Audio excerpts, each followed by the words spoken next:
Chief justice of Pakistan कादी फायद ईसा साहब retire हो रहे हैं। उनके चीफ जस्टिस बनने से पहले मैंने कहा था कि वो चीफ जस्टिस बनने से पहले मुतनाज़ हो चुके हैं और पाकिस्तान की सियासी जमातों ने खासतौर पे नून लीग ने उन्हें डेलिबरेटली मुतनाज़ किया था।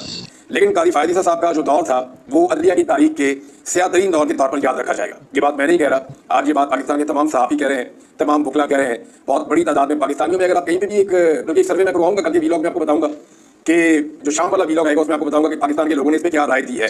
बार पाकिस्तानी ये सोचते थे कि कोई भी चीफ जस्टिस आए वो कभी भी जस्टिस मुनीर का रिकॉर्ड नहीं तोड़ पाएगा, लेकिन कादी फायद ईसा ने पाकिस्तानियों को गलत साबित कर दिया और अब वो एक ज़रबुल मिसल बन गए हैं जिन्होंने पाकिस्तान की तारीख में बदतरीन चीफ जस्टिस के फ़राइज़ सर अंजाम दिए हैं। एक्सटेंशन के शौक में आइन और कानून हत्ता के जो उनकी अपनी अदलिया है और जो साथी जज हैं उन तक से कादी फायद ईसा साहब ने खिलवाड़ किया है और पूरी अदलिया को तकसीम कर दिया। तहरीक इंसाफ और इमरान खान साहब से बदतरीन सियासी इंतकाम और दुश्मनी निभाई है कादी फायद ईसा साहब ने। इन सारी हकूक़ की बदतरीन खिलाफ वर्जियाँ कादी फायद ईसा साहब के दौर में हुई और इसकी मिसालें मैं आपके सामने रखता हूँ। एक पाकिस्तान की जो सबसे बड़ी सियासी जमात है जिसके बारे में सारे सर्वे कह रहे थे कि ये जमात स्टेट में इलेक्शन जीत रही है और 2-2.5 से ज्यादा हासिल करेगी, उस जमात से 13 जनवरी को कादी फायद ईसा साहब ने बल्ले का निशान छीनने का एक स्याह फैसला किया।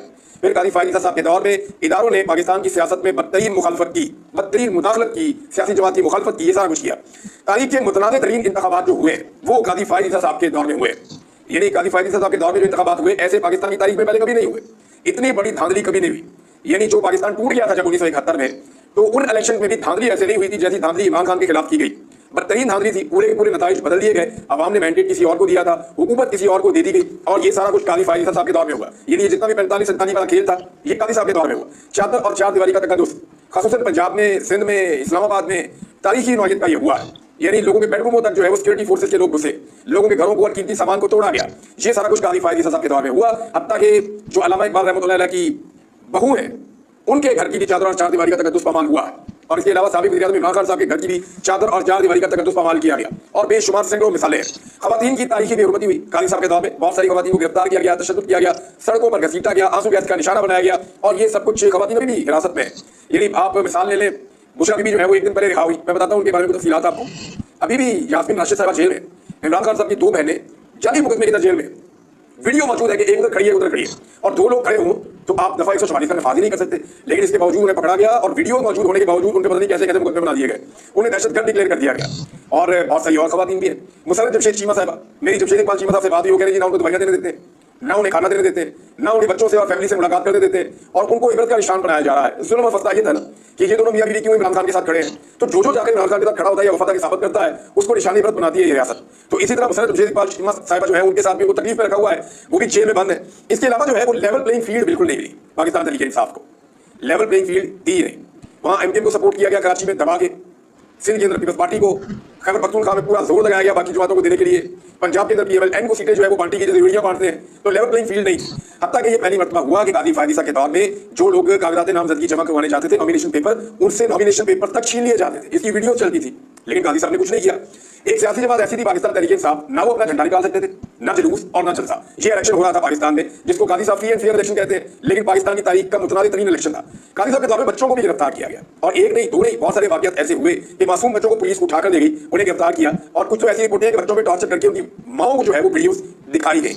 फिर जो 2 धारी अक्सरियत के लिए कादी साहब ने सीटें छीन कर दी नून लीग वालों को, एक दिन तो इकट्ठी 3 सीटें दे दी और वो देने का मकसद ये था कि कुछ भी करके नून लीग के पास 2 धारी अक्सरियत आए और कादी फायद ईसा साहब को एक्सटेंशन मिल जाए, लेकिन एक्सटेंशन कादी साहब को फिर भी नहीं मिली।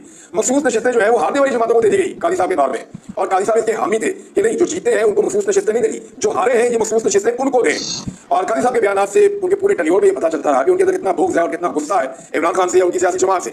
जब ये गुमशुदगियाँ जो है वो कादी फायद ईसा साहब के दौर में मामूल बन गई थी, बिल्कुल एक नॉर्मल चीज़ थी। हत्ता कि इस्लामाबाद और पंजाब के दारुल हुकूमत लाहौर और आम तरीन शहरों से, मेन जगहों से इंसानों को जबरी तौर पर गुमशुदा किया गया। मैं भी जबरी तौर पर गुमशुदा किया गया। अभी भी बहुत सारे लोग जो है वो जबरी तौर पर लापता है, जिनमें इंतजार हुसैन पंजूता साहब हैं, उनका अभी तक कुछ पता नहीं चल रहा। फिर मीडिया के ऊपर एक जबर का माहौल है कादी साहब के दौर में, मीडिया बिल्कुल इंडिपेंडेंट नहीं रहा। अच्छा, हैरत की बात एक और भी है, कादी साहब वो वाहिद शख्सियत है जिन्होंने अपने हमायती खो दिए। जब वो चीफ जस्टिस ऑफ पाकिस्तान की सीट पर बैठे तो होना तो ये चाहिए था कि वो अपने काम से अपने हमायतियों की तादाद में इजाफा करते, मगर जितने भी सहाफ़ी और वकला कादी साहब के हमायती थे वो सारे कादी साहब के खिलाफ हो गए क्योंकि कादी साहब ने काम ही ऐसे किए थे। फिर अरशद शरीफ साहब का केस है हमारे लिए तो बहुत बड़ा इशू है, उसमें बिल्कुल इंसाफ फराहम नहीं किया। और इसके अलावा जो है जिसने भी कादी साहब पे एहसान किया, मिसाल के तौर पर मंसूर अली शाह साहब को आप ले लें, उन्होंने कादी साहब के ऊपर एहसान किया लेकिन कादी साहब ने उनके खिलाफ इक़दाम किए। इद्दत जैसा घटिया केस एक साबिक वज़ीर आज़म पर उनकी एहलिया पर चलाया गया, लेकिन काजी साहब के कान पर जूं तक न रेंगी। सियासी कारकुनों की रिकॉर्ड गिरफ्तारियां हुई और उन पर बदतरीन तशद्दुद हुआ। साथ ही जजों ने खत लिखकर कादी फायद ईसा साहब को कहा कि जनाब हमारे साथ बहुत ज्यादती हो रही है, हमें हरासा किया जा रहा है, मगर काजी साहब को होश नहीं आई। पार्लियामेंट में जाके काजी साहब बैठ गए जनाब और अपने मनसब को काफी डिग्रेड किया और जाते जाते भी 63A का जो एक फैसला था उसकी मनचाही नजरसानी की मनचाहा बेंच बनाकर एक सदारती ऑर्डिनेंस के बाद और उसके नतीजे में पाकिस्तान में जो जुल्म और फसादियत का बाजार खत्म हुआ, जो हॉर्स ट्रेडिंग के लिए मंडियां लगी, वो भी कादी फायद ईसा साहब को इसका क्रेडिट जाता है। कादी साहब के बारे में बहुत सारे लोगों ने बहुत सारे स्टेटमेंट दिए हैं, लेकिन दो स्टेटमेंट मैं आपके सामने रख देता हूँ। एक तो मैं अहमद मीर साहब का स्टेटमेंट आपको सुनाता हूँ। अहमद मीर साहब जी कादी फायद ईसा साहब के बारे में कह रहे हैं, मुझे अफसोस है कि मैं कादी फायद ईसा जैसे जज की हिमायत करता रहा जो अपने ही फैसलों की खिलाफवर्जी करते थे। आपको ये नहीं कहेगा कि पंजाब ने नजरिया जरूरत का बानी जस्टिस मुनीर पैदा किया। अब तो बहुत से वकला ये कह रहे हैं कि जस्टिस मुनीर से ज्यादा बुरा जज बलूचिस्तान ने पैदा किया है। अब यही बात जो है वो अली अहमद कुर्र साहब कह रहे हैं, जो पहले खड़े हुए थे कादी साहब के साथ। यानी मुझे आफरीन है सदीक शाम पे और कुछ साफी उन पे भी, वो पहले दिन से कह रहे थे कि कादी फायद ईसा जो है वो एक फ्रॉड किस्म का कैरेक्टर है और ये सुप्रीम कोर्ट ऑफ पाकिस्तान के चीफ जस्टिस बनेंगे तो ये अजीबोगरीब माहौल पैदा कर देंगे। लेकिन कादी साहब ने अपने कंडक्ट से साबित किया कि जो लोग उनकी हमायत करते थे, मुफ्ती जान साहब हैं, असदुल साहब हैं और बहुत सारे दोस्त हैं, वो जो हमायत करते थे वो भी मुखालिफ हो गए। उन्होंने कहा नहीं, कादी साहब डिजर्व नहीं करते थे और ये कादी साहब ने ज्यादती की है। एक और गवाही भी आई है कि बिलावल की। बिलावल ने कहा कि कादी फायद ईसा के बगैर 26वीं आईनी तरमीम मुमकिन नहीं थी। ये बिलावल ने बीबीसी को इंटरव्यू दिया, तो आप अंदाजा कर लेंगे कादी फायद ईसा साहब आईनी तरमीम के लिए भी रोल प्ले कर रहे थे। हालांकि जज का कोई काम नहीं होता, पार्लियामेंट का काम है, लेकिन क्योंकि उनके नंबर पूरे नहीं हो रहे थे तो कादी फायद ईसा साहब ने आंखें बंद रखी, जुल्म होने दिया, अगवा होने दिए, तशद्दुद होने दिया, मंडियां चलने दी और 63A की नजरसानी इस अंदाज में की ताकि जिसने जिसको खरीदना है वो खरीदे और जिसने जिसको डराना है वो डराए। इसमें साहबजादा हामिद रजा साहब का स्टेटमेंट बड़ा सख्त है, जो उन्होंने कहा एज इट इज पढ़ के सुना देता हूं। उन्होंने कहा पाकिस्तान की अदालती तारीख के सबसे बदजबान, बदतमीज, बदतहजीब, बदकिरदार, करप्ट, मुनाफिक, इंसाफ के कातिल और खुद पसंद शख्स का नाम कादी फायद ईसा है। इंसाफ का जो कत्लेआम इस शख्स के दौर में हुआ, इस पर यह शख्स तारीख में एक मकरूह किरदार के तौर पर याद रखा जाएगा, खस कम जहां पाक। ये जी साहबजादा हामिद रजा साहब का स्टेटमेंट है कादी फायद ईसा के बारे में। अब कुछ और चीजें उनमें आप देखिए, टाइम तो खत्म हो ही जाता है, इस पर आप गौर कीजिए ना। कादी साहब जब 13 माह पहले आए थे तो शायद उन्हें लगता था वो हमेशा यहीं पे रहेंगे। उनके साथ एक्सटेंशन के वादे किए गए, उनको यकीन दहानियां करवाई गई। एक दिन उन्होंने स्टेटमेंट दे दिया तो फिर उनकी अदालत से इसकी तस्हीर आई। नहीं, इसका मतलब ये नहीं है बाकी जजों को मिलेगी तो कादी साहब को भी मिल जाएगी, वो भी एक्सटेंशन ले लेंगे। तो कादी साहब कानून में ऐसी तब्दीली चाहते थे कि 3 साल मजीद वो रहे, लेकिन कादी साहब नहीं रह पाए, आज उन्हें जाना पड़ रहा है। तो जो लोग आज सीटों के ऊपर बैठे हुए हैं उन्हें क्या लगता है कि वो हमेशा यहीं पे बैठे रहेंगे?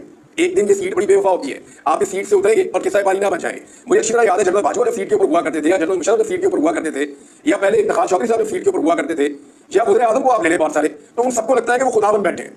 उन्हें लगता है कि सारी चीजें उनके कंट्रोल में है, वो स्याह को सफेद कर सकते हैं और सफेद को स्याह कर सकते हैं। लेकिन एक दिन ऐसा आता है कि सीट उनके पास में चली जाती है और वो एक छोटा सा फैसला भी नहीं कर सकते, एक सेक्रेटरी की ट्रांसफर भी नहीं कर सकते, एक छोटी सी पोस्टिंग भी नहीं कर सकते, एक बंदे को तरक्की भी नहीं दिलवा सकते। ना किसी का फायदा करने का उनके अंदर कोई सलाहियत बाकी बचती है, ना किसी का नुकसान करने की उनके अंदर कोई सलाहियत बाकी बचती है।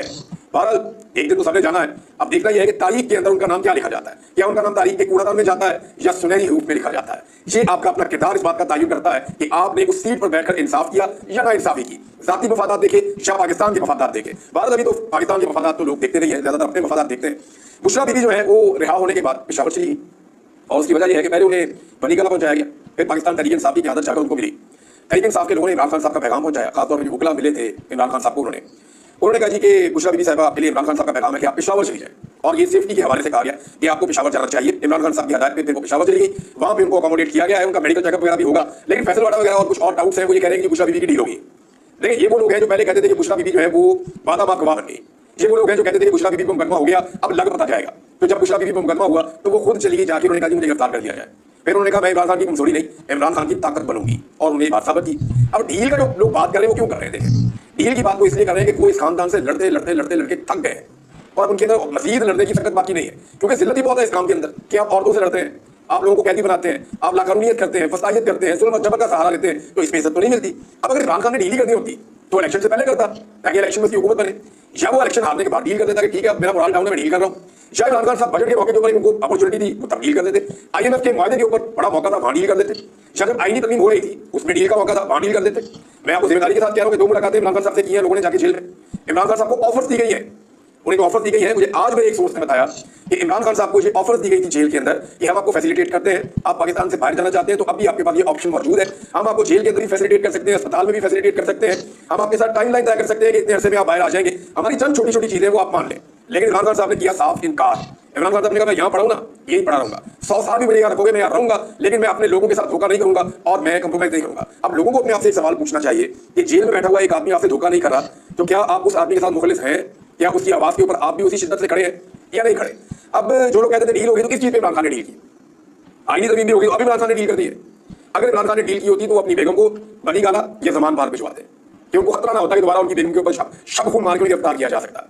लेकिन इमरान खान साहब ने पेशावर भिजवाया। इसका मतलब क्या कि उनकी कोई डील नहीं हुई। अब उनकी बहनों का जो है मुकदमा ही कोई नहीं है। उन्होंने आज हाल में आजाद होना है, अब इसको भी डील का तासुर दिया जाएगा। क्या मियां गुलशन औरंगजेब साहब जो है जज साहब वो डील का हिस्सा है? भाई मुकदमे ही खत्म हो गए, अब आपने किस चीज में रखना है? इमरान खान के ऊपर सारे मुकदमे खत्म हो चुके हैं नाज़रीन। उसूलन इमरान खान साहब को अगस्त से पहले बाहर आ जाना चाहिए था। जुलाई से उनके मुकदमे खत्म हो चुके हैं, वो सिर्फ जुडिशियल रिमांड में है। यहाँ इस्लामाबाद हाई कोर्ट के अंदर चीजों को ढीले में डाला जा रहा है, वरना इमरान खान साहब को अब तक आजाद होकर बाहर आ जाना चाहिए था। भारत इमरान खान साहब ने कहा जी आप पांच लीजिए और वो चली गई। इसके अलावा जनाब कादी फायद साहब की रिटायरमेंट के साथ ही खबर आ रही है कि नवाज शरीफ साहब, और ये एक्सप्रेस न्यूज ने छापी खबर, वही कह रही है नवाज शरीफ साहब जी पाकिस्तान से जा रहे हैं। मैंने आपको एक मरतबा नहीं कई मरतबा कहा था कि जब कादी फायद साहब पाकिस्तान में चीफ जस्टिस बने तो नवाज शरीफ साहब आए थे, और मैंने आपको कहा था कि अगर ये चीफ जस्टिस ना रहे तो नवाज शरीफ पाकिस्तान से चले जाएंगे। और वही हो रहा है कि नवाज शरीफ कासी के अलावा किसी भी एतबार नहीं करते। यानी आप ये देखें ना कि आर्मी चीफ तब्दील हुआ, नवाज शरीफ नहीं आए, वज़ीर आज़म तब्दील हुआ, नवाज शरीफ नहीं आए, वज़ीर आज़म फिर तब्दील हुआ, नवाज शरीफ नहीं आए, भतीजा वज़ीर आला बन गया, नवाज शरीफ नहीं आए, इमरान खान जेल में चला गया, नवाज शरीफ नहीं आए। नवाज शरीफ आए जब कादी फायद चीफ जस्टिस बना, और कादी फायद साहब इस होते से हट रहे हैं तो नवाज शरीफ साहब इमीडिएटली वापस अपने मुल्क जो है वो बरतानिया पहुंच रहे हैं, क्योंकि मियां साहब को सबसे ज्यादा एतबार इस मुल्क में ऐसा लगता है कि कादी फायद साहब पे था, और जो मैंने आपको कहा वो साबित भी हो रहा है। अख्तर मेंगल साहब के ऊपर भी जनाब एक मुकदमा दर्ज कर दिया गया है। लेकिन इससे पहले एक और चीज आपको बताता हूँ। फजल रहमान साहब की पार्टी ये कह रही है कि हमें यकीन दिलाया गया था कि जस्टिस मंसूर को बनाया जाएगा चीफ जस्टिस, तो मेरे ख्याल में फजल रहमान साहब की पार्टी अब धोखा दे रही है। लेकिन अगर जस्टिस मंसूर शाह साहब को भी बनाना था तो वो तो सबसे सीनियर थे, वैसे ही बन जाते। फिर आपको 3 बंदों वाला ये खेल खेलने की क्या जरूरत थी? ये जो आपने तरीन के अंदर 3 बंदों वाला शामिल किया कि 3 सीनियर जजेस में से एक को बनाया जाएगा, तो आपने तो कुछ चांस फराहम किया गवर्नमेंट को। अब बिलावल ये कह रहे हैं कि मुझे नहीं पता था कि मंसूर शाह साहब नहीं बनेंगे। भाई ये सारा खेल खेला ही इसलिए गया है कि एक शख्स जो चीफ जस्टिस ऑफ पाकिस्तान बनने के अहल था, सबसे सीनियर जज था और सबसे बेहतर जज था, उसको आपने चीफ जस्टिस ऑफ पाकिस्तान नहीं बनने देना था। आप एक कंप्रोमाइज आदमी लाना चाहते थे जो आपकी हुकूमत को तहफ्फुज़ दे, लिहाजा आप एक आईनी तरमीम लेकर आए और उसके बाद आपने अपना फैसला कर लिया। अब देखना यह है कि जस्टिस याहिया आफरीदी साहब आपकी उम्मीदों में पूरा उतरते हैं या इंसाफ देते हैं कानून के मुताबिक। रियाज फतेह साहब का बेटा भी वापस आ गया क्योंकि आईनी तरमीम हो गई, तो उनका बेटा वापस आना ही था, उनका बेटा भी वापस आ गया। उम्मीद है कि बजूता साहब भी वापस आ जाएंगे और अपने छोड़ देना चाहिए। काजी साहब चले गए हैं तो आगे मकबूल जान साहब को ही छोड़ दें, जिन्हें जिद थी और साहब से। अगर वो चले गए तो और ये मकबूल जान साहब को इस उम्र में गिरफ्तार किया हुआ है, उनके साथ जुल्म और ज्यादती की जा रही है, तो उनको भी रिहा किया जाए।